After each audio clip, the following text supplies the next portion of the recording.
Welcome back to BCN news. పశ్చిమ గోదావరి జిల్లా పాలకొల్లు అచ్చుగట్లపాలెంలో ఉన్న ముఖదారమ్మ జాతర మహోత్సవాలు ఘనంగా ముగిశాయి. ముగింపును పురస్కరించుకుని ఆలయ కమిటీ బూరి, పులిహోర, నవకాయ వంటకాలతో భారీ అన్న సమారాధన ఏర్పాటు చేశారు. ఈ కార్యక్రమానికి అధిక సంఖ్యలో భక్తులు పాల్గొని అమ్మవారి ప్రసాదాన్ని స్వీకరించారు. భక్తుల సౌకర్యార్థం ఆలయ కమిటీ అన్ని ఏర్పాట్లు చేసింది. అమ్మవారి జాతర మహోత్సవం సంబంధించి ఈరోజు అన్న సమాధానం జరుగుతుందండి. సుమారు 10,000 మందికి భక్తులకి ఈరోజు అన్నదానం జరుగుతుందండి. ఈ కార్యక్రమానికి అంగరంగ వైభవంగా చాలామంది భక్తులు వచ్చారు. వాళ్ళకి సరైన ఏర్పాట్లు అయ్యి మా కమిటీ ఆధ్వర్యంలో కమిటీ వాళ్ళని సక్రమంగా చేసుకుని చూసి ఎవరికి ఏ ఇబ్బంది లేకుండా అందరికీ అన్నదానం అందేలాగా ముఖ్యమంత్రి జగన్మోహన్ రెడ్డి సంక్షేమ పథకాలకు ఆకర్షితులై పలు పార్టీల నుండి వలసలు మొదలయ్యాయని ఆ పార్టీ నాయకులు అంటున్నారు. పశ్చిమ గోదావరి జిల్లా పెదేమరం వైసీపీ కార్యాలయంలో ఆకివీడు, పెద్దపేటకు చెందిన యువకులు టీడీపీ నుండి వైసీపీలో చేరారు. ఈ సందర్భంగా పార్టీలో చేరిన యువకులకు ఉండి నియోజకవర్గ వైసీపీ ఎమ్మెల్యే అభ్యర్థి పివిఎల్ నరసింహరాజు కండువాలు కప్పి పార్టీలోకి ఆహ్వానించారు. నెల్లూరు జిల్లా అభివృద్ధి చెందాలంటే వేమిరెడ్డి, కోటమరెడ్డి, నారాయణ అవసరం ప్రజలకు ఎంతో ఉందని టీడీపీ జాతీయ కార్యదర్శి లోకేష్ అన్నారు. నెల్లూరులో జరిగిన యువగళం సభలో పాల్గొని మాట్లాడుతూ ముగ్గురు నేతలైన వేమిరెడ్డి, కోటమరెడ్డి, నారాయణ కలిస్తే నెల్లూరు అభివృద్ధి 3 ఇంజన్ల బండి అయిపోయినట్టు వేగంగా పోతుందన్నారు. ఎన్నికల్లో కూటమిని ప్రజలు ఆదరించాలని కోరారు. ఇక్కడ వేమిరెడ్డి ప్రభాకర్ రెడ్డి గారు ఉన్నారు. గురువు గారు వైకాపాలో ఉన్నప్పుడు కూడా ఐ వాజ్ అన్ అడ్మైరర్. అన్నగారితో నేను పాదయాత్ర చేసినప్పుడు మాట్లాడా.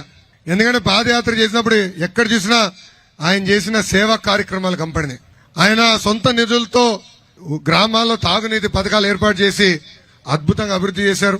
ఆయన కూడా ఏకంగా ఆయన రాజ్యసభ నిధులు తీసుకొచ్చి ఆనాడు గ్రామీణ ప్రాంతాలు, పట్టణంలో కూడా అనేక కార్యక్రమాలు చేశారు. ఈ ప్రభుత్వ విధానం నచ్చగా ఈ ప్రభుత్వంతో మనం కొనసాగితే నేను చెప్పాను 3,000 కోట్ల రూపాయలు పెట్టుబడి ఎట్లయితే పక్క రాష్ట్రంకి వెళ్ళిందో అలానే అనేక పోతాయి.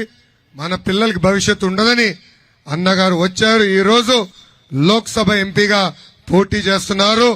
అన్నగారిని భారీ మెజార్టీతో గెలిపించి పార్లమెంట్ కి పంపించాలని ఈ సభాముఖంగా కోరుతున్నా. వైకాపా ఎంపీ అభ్యర్థిగా ఒక వ్యక్తి నిలబడుతున్నారు. ఆయన పేరు విజయసాయి రెడ్డి.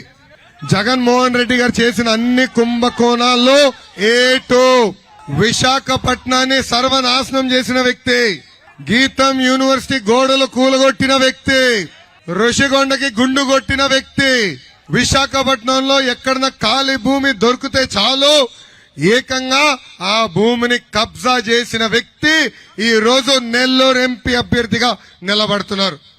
పరుపాటున ఆ వ్యక్తికి మనం ఓటేస్తేనా మన ఇంటి పైన ఉన్న కప్ప కూడా ఎత్తుకెళ్లిపోతాడు. అమ్మ ఆయన ఒకవేళ మన ఇంటికి వస్తే దయచేసి మీరు ఇంటి బయటకు కూడా రావద్దు. అక్కడనే రాసుకుంటాడు, ఓహో ఈ ఇల్లు బాగుంది, ఈ ఇంట్లో వీళ్ళు నివసిస్తున్నారు, రేపు అధికారంలోకి వచ్చిన తర్వాత ఎలా ఇల్లు కొట్టేయాలని ఆలోచించే వ్యక్తి. ఆ వ్యక్తిని అడుగుతున్నా, మీరు జోనల్ కోఆర్డినేటర్ గా విశాఖపట్నంలో ఉండే కనీసం ఒక్క పరిశ్రమ తీసుకొచ్చారా? ఒక్క ఉద్యోగం అన్న విశాఖపట్నం తీసుకొచ్చారా? ఈ రోజు ఏకంగా విశాఖపట్నానికి గంజాయి అడ్డగా మార్చేశారు ఈ వ్యక్తులు. అందుకే ఒక సౌమ్యుడు 6 నిమిషాలు కష్టపడతారు. ఒక మంచి ఆలోచనతో ఉన్న వ్యక్తి ప్రభాకర్ రెడ్డి గారిని గెలిపించాలని ఈ సభాముఖం మిమ్మల్ని అందరు నేను కోరుకుంటూ, నాకు ఇంత అద్భుతమైన అవకాశం ఇచ్చిన నెల్లూరు ప్రజలందరికీ పేరు పేరున నా హృదయపూర్వక ధన్యవాదాలు తెలుపుకుంటూ మీ అందరి దగ్గర నుంచి సెలవు తీసుకుంటున్నాను.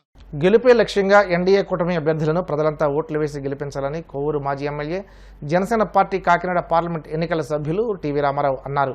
కాకినాడలో ఏర్పాటు చేసిన మీడియా సమావేశంలో మాట్లాడుతూ కాకినాడ పార్లమెంట్ ఎంపీ అభ్యర్థి తంగెళ్ల ఉదయ శ్రీనివాస్ 7 నియోజకవర్గాల్లో కూటమి ఎమ్మెల్యే అభ్యర్థుల గెలిపే లక్ష్యంగా ముందుకు వెళ్తున్నామని, వైసీపీని ప్రజలు నమ్మడం లేదని అన్నారు.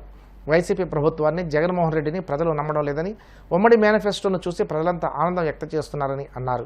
ఎక్స్ఎమ్మెల్యే అండి, జనసేన పార్టీ పార్లమెంటు ఎన్నికల సంఘానికి మేము మెంబర్గా ఉన్నానండి.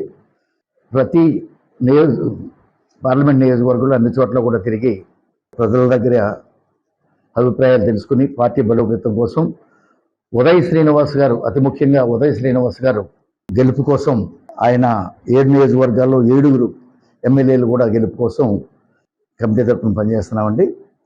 చూస్తుంటే కూటమి గెలుపు ఖాయమనేది మాకు అర్థమైందండి. ఖచ్చితంగా కూటమి గెలుస్తుంది.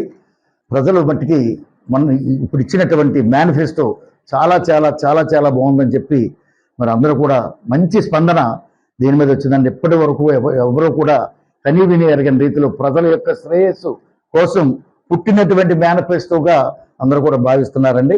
దానికైతే మేము కూడా చాలా ఆనందపడుతున్నామండి. మరి కూటమిలో భాగంగా ప్రస్తుతం రూరల్ చూస్తున్నాం. ఈ రూరల్లో మట్టికి గెలుపు తథ్యం అనేది పూర్తిగా తేటతెల్లమైందండి. ఎందుకంటే ఏ ఊరు చూసినా చంద్రపాలెం దగ్గర నుంచి చీటి దగ్గర నుంచి కొవ్వూరు నుంచి కోవారు నుంచి అన్ని రకాల ఎక్కడ చూసినా సరే గెలుపు ఖాయం అనేది మాకైతే అర్థమైందండి. మొన్న పవన్ కళ్యాణ్ గారు మీటింగ్ పెట్టిన తర్వాత ఇక ధీమా ఏర్పడిందండి. అని ధీమా ఉందని ఇంకా ప్రజా సమస్యను తెలుసుకోవడం కోసం 1-2 సార్లు డోర్ టు డోర్ తిరగడం అనేది అందరం ఒక క్యాండిడేటే కాకుండా మేమందరం కూడా డోర్ టు డోర్ తిరగడం అనేది మాలాగా మా టీంలో ఉన్నటువంటి వాళ్ళు కూడా తిరగడం అనేది జరుగుతుందండి. దీని మీద లాస్ట్కి తెలిసింది ఏంటంటే చంద్రబాబు నాయుడు గారు, పవన్ కళ్యాణ్ గారు కూటమిలో భాగంగా బీజేపీ వారు కూడా కలిసి అందరూ పనిచేస్తున్నాం. మరి అందరూ కలిసి పనిచేస్తున్న దాని మీద ఈ గెలుపు తథ్యం అనేది మాకు అర్థమైందండి. ఖచ్చితంగా గెలిచి తీరుతున్నాం. ముఖ్యమైన విషయం ఏంటంటే కాలనీ చూడడానికి వెళ్ళానండి. ఆ కాలనీ టౌన్లో ఇచ్చినటువంటి వాళ్ళకి, రూరల్లో ఇచ్చినటువంటి వారికి, రూరల్ వాళ్ళకి సెంటున్నారా, పట్టణంలో ఉన్నటువంటి వాళ్ళకి సెంటే ఇచ్చారండి. కానీ 2 కలిపి రూరల్లోనే ఇచ్చారండి. సముద్రం ఎదురకుండా కట్టి ఇళ్ల దాకా కూడా సముద్రం ఎప్పుడు వస్తుందో తెలియదు. అక్కడ ప్రతిష్టమైనటువంటి కట్టడాలు కట్టి అప్పుడు ఇల్లు ఇచ్చుంటే బాగుండేది. లేదనుకోండి ఇప్పటికే 1 కిలోమీటర్ వరకు అక్కడ కోత గురైంది.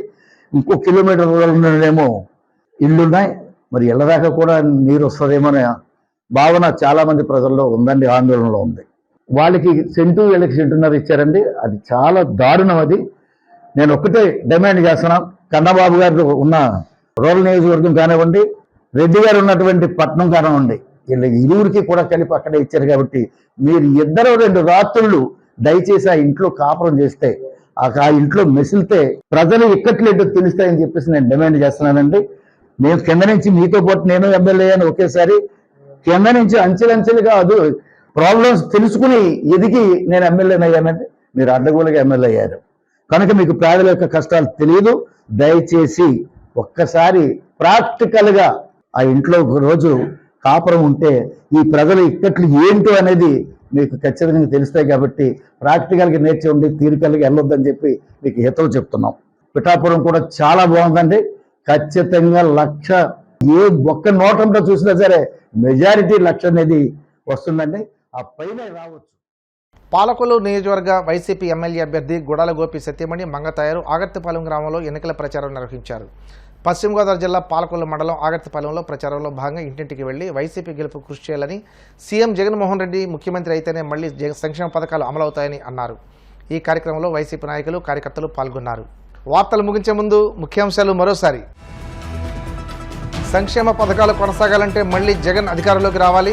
రెడ్డి సంక్షేమ సంఘం ఆత్మీయ సమావేశంలో కోరిన మంత్రి పెద్దిరెడ్డి.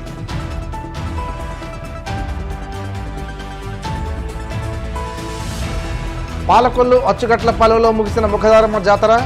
చివరి రోజు జరిగిన అన్న సమారాధనకు భారీగా తరలివచ్చిన భక్తజనం.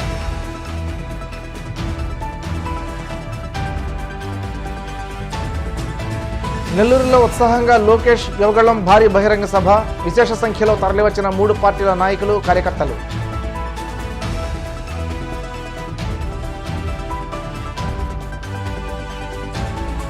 కాకినాడలో కొవ్వూరు మాజీ ఎమ్మెల్యే టీవీ రామారావు విస్తృత ప్రచారం.